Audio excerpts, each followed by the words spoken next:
नमस्कार, बहुत बहुत स्वागत है आप सभी का आप ही के YouTube चैनल मेनका मैम पर। और आप सभी को पता है कि सीटेट के एग्जाम की डेट की घोषणा हो चुकी है। ये पेपर दिसंबर के लास्ट से जनवरी में होने हैं। अब आप लोगों के पास इतने कम समय बचे हैं कि इसमें ही आपको अपनी तैयारी को पूरी करनी है।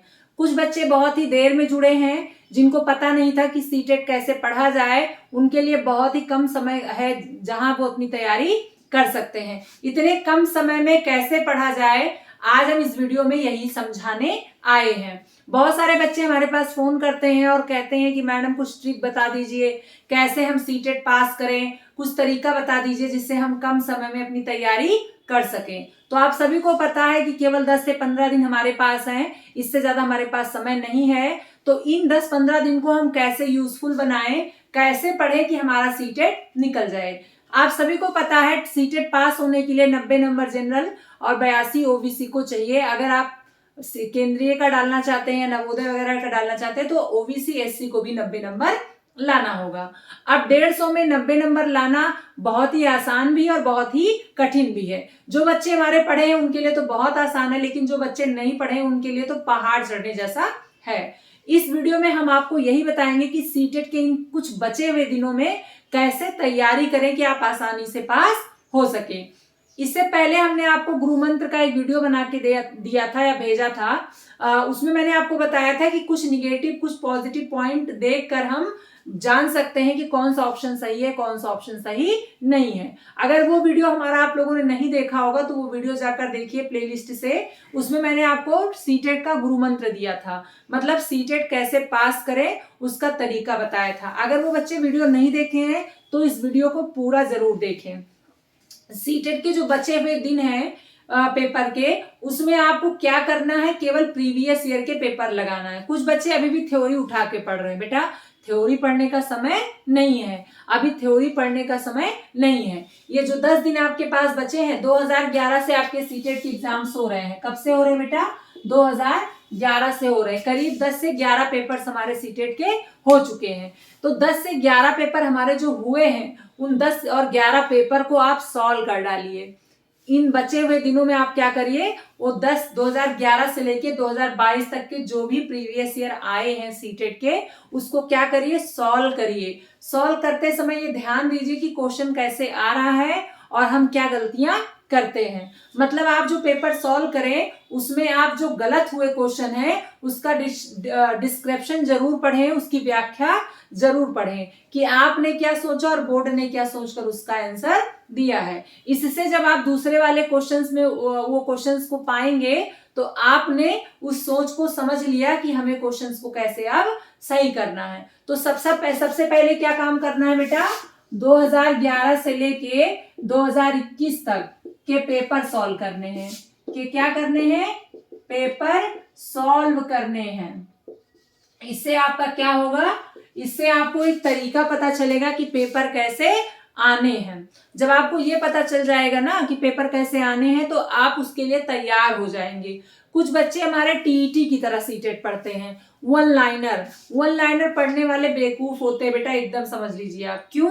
क्योंकि सीटेट और आपका टेट बिल्कुल ही अलग होता है, एक जैसा बिल्कुल नहीं होता है। लेकिन फिर भी कुछ बच्चे टेट वाले पेपर्स को सॉल्व करेंगे, टेट के जैसा पढ़ेंगे। सीटेट आपका जो साइको आता है बेटा, कॉमन सेंस वाला आता है। कॉमन सेंस वाला आता है। कॉमन सेंस वाले क्वेश्चंस को कॉमन सेंस से सही किया जा सकता है, रटा नहीं जा सकता। और उसको समझने के लिए जितना ही आप उसमें घुसेंगे उतना ही वो क्वेश्चन सही कर पाएंगे। जैसे रीजनिंग होती है, रीजनिंग आप एक बार कोई क्वेश्चन सॉल्व करेंगे नहीं आएगा, लेकिन बार बार उस क्वेश्चन को सॉल्व करेंगे तो आपको तरीका समझ में आ जाएगा। उसी प्रकार से आपका सीटेट का पैटर्न है, जितना ही आप सॉल्व करेंगे आपको तरीका पता चलेगा। तो पहला काम क्या करना है बेटा, आपको 2011 से लेके 21 तक के सीटेट के पेपर को क्या कर देना है, सॉल्व कर लेना है। दूसरा काम क्या करना है बेटा, हमने सीटेट का स्पेशल कुछ वीडियो बनाया है। इसमें आपको कौन कौन से चैप्टर देखने हैं, समावेशी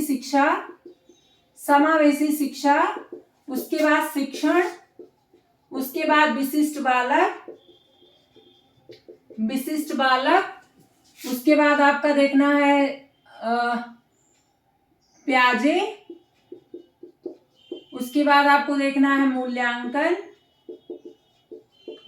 मूल्यांकन के बाद आपको देखना है, शिक्षण में ही आपका विधियां भी आ जाएंगी और इसी में आपका सूत्र भी है और इसी में आपका कौशल भी है, तीनों आपको देखना है। ठीक है, एनसीएफ 2005 और एनईपी 2020 और आरटीई 2009, जिसमें मैंने आरटीई 2009 भी पढ़ा दिया है। वाइगोट्स्की हमने नहीं पढ़ाया है और कोहल वर्ग नहीं पढ़ाया। इसके बाद वाली वीडियो में हमने प्याजे का एक पार्ट पढ़ा दिया, अभी दूसरा पार्ट पढ़ा दिया जाएगा। इसके बाद हम कोहल वर्ग पढ़ा देंगे और नई शिक्षा नीति पढ़ा देंगे और एनसीएफ 2005 पढ़ा देंगे। यही इतने टॉपिक्स जो है सीटेट में इंपॉर्टेंट है। मतलब सीटेट की अगर बात करें बेटा तो कुछ मिनिमम टॉपिक से ही क्वेश्चंस आते हैं, जैसे कि आपका समावेशी शिक्षा से, हाँ बेटा समाजीकरण से भी आता है, तो समाजीकरण भी पढ़ा दिया है। अगर आपको पढ़ना भी होगा ना, अगर आप पेपर सॉल्व करने के बाद पढ़ते भी हैं तो आपको सारे टॉपिक नहीं छूने हैं, केवल कुछ ही टॉपिक आपको पढ़ने हैं। उसमें विशिष्ट बालक, समाजीकरण, शिक्षण और मूल्यांकन और प्याजे और वाइगोट्स्की और कोहल वर्ग ही पढ़ना है। सारे टॉपिक्स को आपको बेटा नहीं पढ़ना है। क्यों सारे टॉपिक्स को नहीं पढ़ना है? क्योंकि सारे टॉपिक से क्वेश्चंस नहीं आते हैं। अगर आप पेपर सॉल्व किए होंगे तो आपको तरीका पता होगा कि इसमें जो आपका सीटेट है इसमें कुछ विशेष टॉपिक्स ही हैं जहां से क्वेश्चंस आते हैं। मतलब आपको क्या करना है, समावेशी पढ़ना है, शिक्षण पढ़ना है, विशिष्ट बालक, प्याजे, मूल्यांकन, एनसीएफ 2005 और नई शिक्षा नीति और आपका आरटीई 2009, इसको पढ़ना है। और दूसरा मैंने क्या बताया आपको कि आपको 2011 से लेके 2021 तक का पेपर सॉल्व करना है। इसके अलावा आप लोग का लैंग्वेज जो संस्कृत नहीं है उसके लिए अलग से बुक ले लीजिएगा आप, क्योंकि आपका जो भी प्रैक्टिस सेट है उसमें इंग्लिश ज्यादातर दिया रहता है, लेकिन ज्यादातर बच्चे हमारे संस्कृत लिए रहते हैं और संस्कृत तो बिल्कुल छूते ही नहीं है। लेकिन अगर आप प्रीवियस ईयर का संस्कृत भी सॉल्व कर लेंगे ना, जैसे आपका भाषा 2 होता है ना, एक भाषा होता है हिंदी और एक भाषा होता है संस्कृत, तो आप लोग हिंदी और संस्कृत में मिला के 60 नंबर का है। तो हिंदी तो सारे प्रैक्टिस सेट में मिल जाता है लेकिन संस्कृत नहीं मिलता, तो संस्कृत के लिए आप अलग से प्रैक्टिस सेट ले लीजिए। और दूसरी चीज याद रखिएगा कि हिंदी में 15 क्वेश्चन बेटा शिक्षण का आता है और 15 क्वेश्चन आपका पैराग्राफ आता है, गद्यांश या पद्यांश आता है। तो याद रखिएगा गद्यांश और पद्यांश बहुत ही आसान आता है, इसको आप गलत मत करिएगा। ये सब बैकअप नंबर देते हैं, ये सब क्या देते हैं, बैकअप नंबर देते हैं। जो सब्जेक्ट आसान है उसमें कोशिश करिए ज्यादा नंबर ले आइए। जैसे मान लीजिए कि लड़कियों को मान लीजिए गणित नहीं आता, हालांकि ये पूर्व धारणा पे आधारित है, हमारा मनोविज्ञान इसका खंडन करता है, लेकिन यदि किसी भी लड़की को गणित नहीं आ रहा है तो कम से कम गणित का शिक्षण वो पढ़ ले। अगर वो गणित का शिक्षण पढ़ लेगी तो कम से कम गणित के 15 क्वेश्चन तो उसके सही हो जाएंगे। गणित सॉल्व वाला नहीं कर पाएगी लेकिन आपका शिक्षण हो जाएगा। पर्यावरण में यदि अगर उसको पर्यावरण नहीं आ रहा तो पर्यावरण का शिक्षण पढ़ ले। शिक्षण में केवल कॉमन सेंस के क्वेश्चन आते हैं।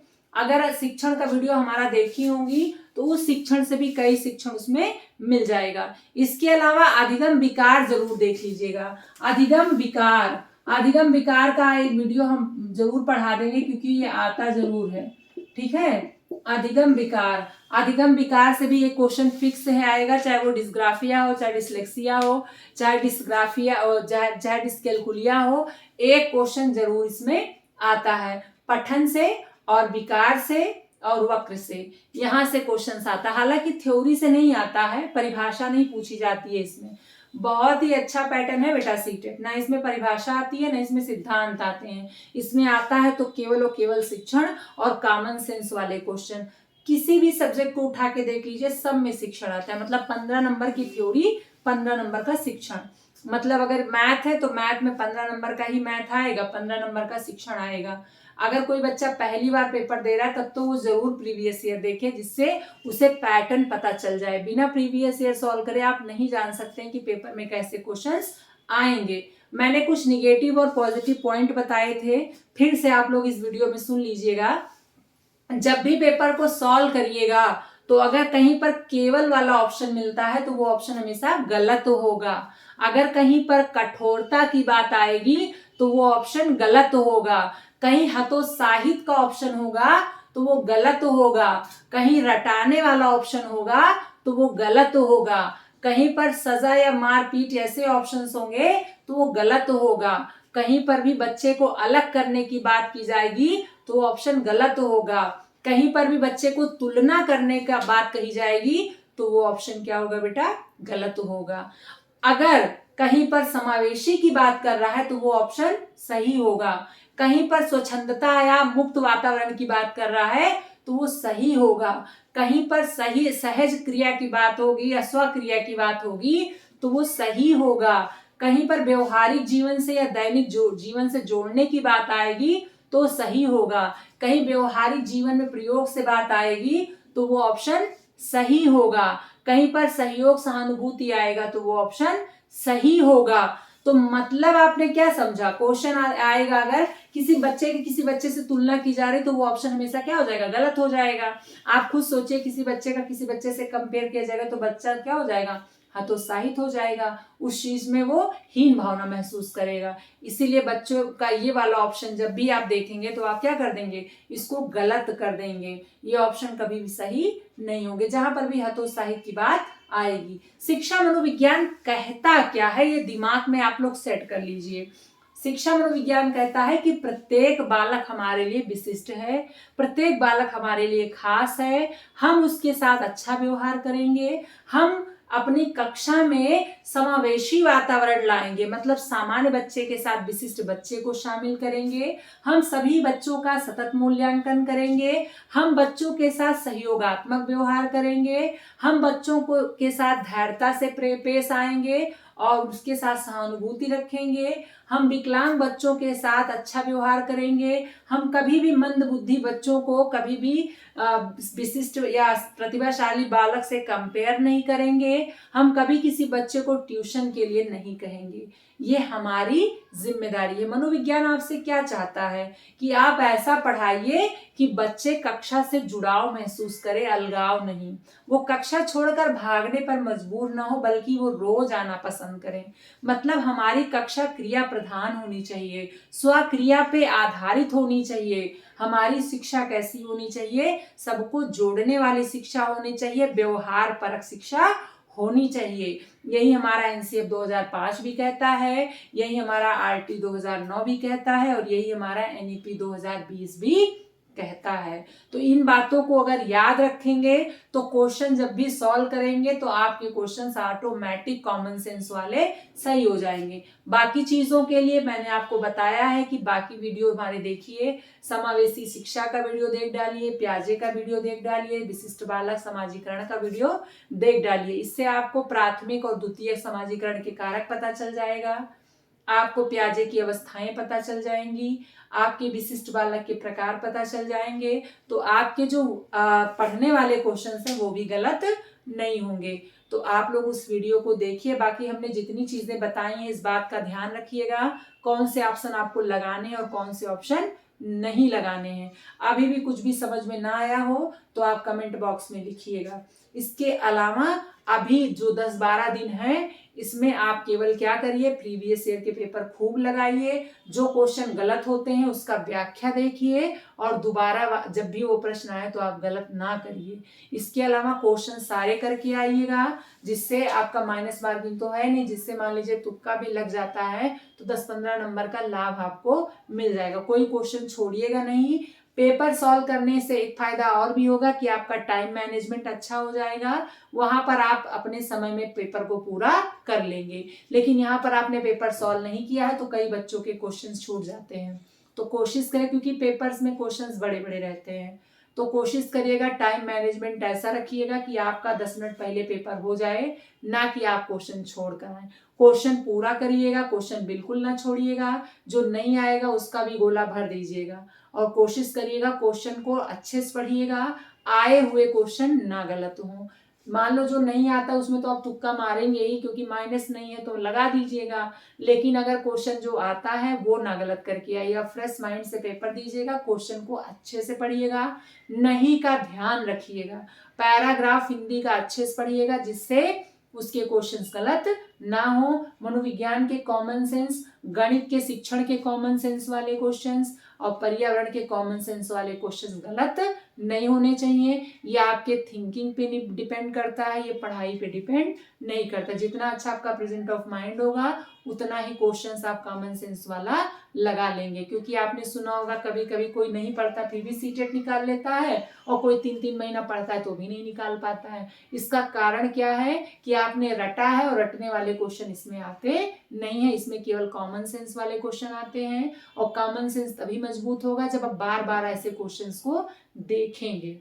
तो ऐसे क्वेश्चंस को बार बार देखिए, पेपर को खूब सॉल्व करिए, जितना हो सके पेपर को सॉल्व करिए, और अपनी गलतियों को देखिए और उसकी व्याख्या को देखिए। इतना अगर आप करते हैं तो आपका सीटेट कोई भी रोक नहीं पाएगा, आप आसानी से पास हो सकेंगे। बहुत बड़ा चीज नहीं है। अगर आपने पूरा क्वेश्चन अटेम्प्ट किया है तो उसका भी लाभ मिलेगा, अगर आपने ट्रिक से किया है तो उसका भी लाभ मिलेगा, आपने पेपर सॉल्व किया है तो उसका भी लाभ मिलेगा। इस तरह से आपके 90 नंबर क्रॉस हो जाएंगे। आई होप आप लोगों को हमारी बातें समझ में आई होंगी।